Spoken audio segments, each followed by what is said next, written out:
কোনোভাবেই কমছে না হামের প্রকোপ। শুক্রবার সকাল ৮টা পর্যন্ত ২৪ ঘন্টায় হামের উপসর্গে মৃত্যু হয়েছে ৪ জনের। আক্রান্তের সংখ্যা ১,২০০-রও বেশি।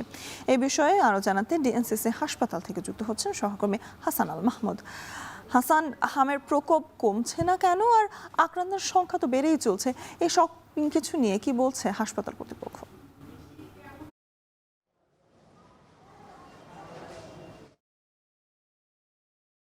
কারণ আমরা সকাল থেকে কিন্তু হাসপাতালে দেখছি যে প্রতিদিনের মতো আজকেও কিন্তু এখানে প্রচুর পরিমাণে রোগীর ভিড় দেখা যাচ্ছে, যেটি গত কয়েকদিন আসলে কিছুটা কমেছিল। গত পরশু দিন অর্থাৎ বৃহস্পতিবারও কিন্তু এখানে ভর্তি রোগীর সংখ্যা ছিল ৩৭৫ জন, সেটি কিন্তু আজকে বেড়ে আমরা দেখতে পাচ্ছি ৪১২ জনে ঠেকেছে। অর্থাৎ প্রতিদিনই কিন্তু এই রোগীর সংখ্যা বাড়ছে। যদিও এটি বেশ কিছুদিন আগে অর্থাৎ এক সপ্তাহ আগে এটির সেই সংখ্যা ছিল ৪৫০ জনের মতো, সেটি কিন্তু মাঝখানে কমে গিয়েছিল, আবার কিন্তু নতুন করে বাড়তে শুরু করছে। অর্থাৎ প্রতিদিনই এখানে কিন্তু হামের রোগীর সংখ্যা বাড়ছে এবং যেহেতু এটি ডেডিকেটেড ঘোষণা করা হয়েছে স্বাস্থ্য অধিদপ্তরের পক্ষ থেকে, ফলে সারা দেশে রোগীরাই কিন্তু এখানে আসছে, ফলে রোগীর যে ভিড় সেটি কিন্তু প্রতিদিনই বাড়ছে। সারা দেশের যে এরকম রোগী বাড়ছে এখানেও কিন্তু তার প্রভাব কিছুটা পড়ছে এবং আমরা দেখতে পাচ্ছি যে গত কয়েকদিন এখানে কিন্তু রোগীর সংখ্যা প্রতিদিনই বাড়ছে এবং আউটডোরের সংখ্যাও কিন্তু প্রতিদিনই বাড়ছে। গত পরশু দিন আমরা দেখেছিলাম বৃহস্পতিবার এখানে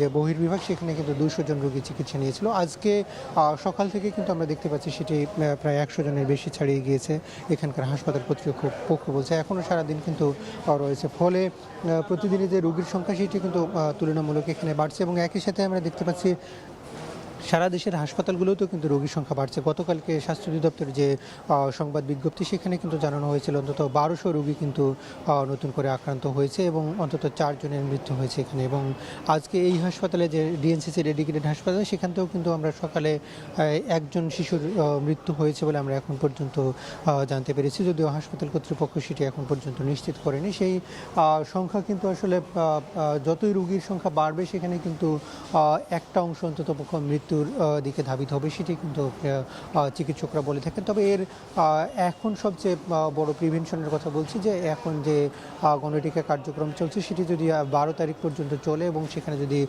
টিকার কাভারেজ সম্পূর্ণ করতে পারে, অর্থাৎ ৯৫% যে শিশুকে টিকা দিয়ে আওতায় আনার কথা বলছে সেটি যদি করতে পারে তাহলে হয়তো হামের প্রকোপ কিছুটা কমতে পারে বলে বিশেষজ্ঞরা মনে করছেন। তো এই ছিল আমার কাছে এখান থেকে সব শেষ পরিস্থিতি। স্বর্ণা। সহকর্মী হাসান আল মাহমুদ জানাচ্ছিলেন রাজধানীর হাম পরিস্থিতি নিয়ে।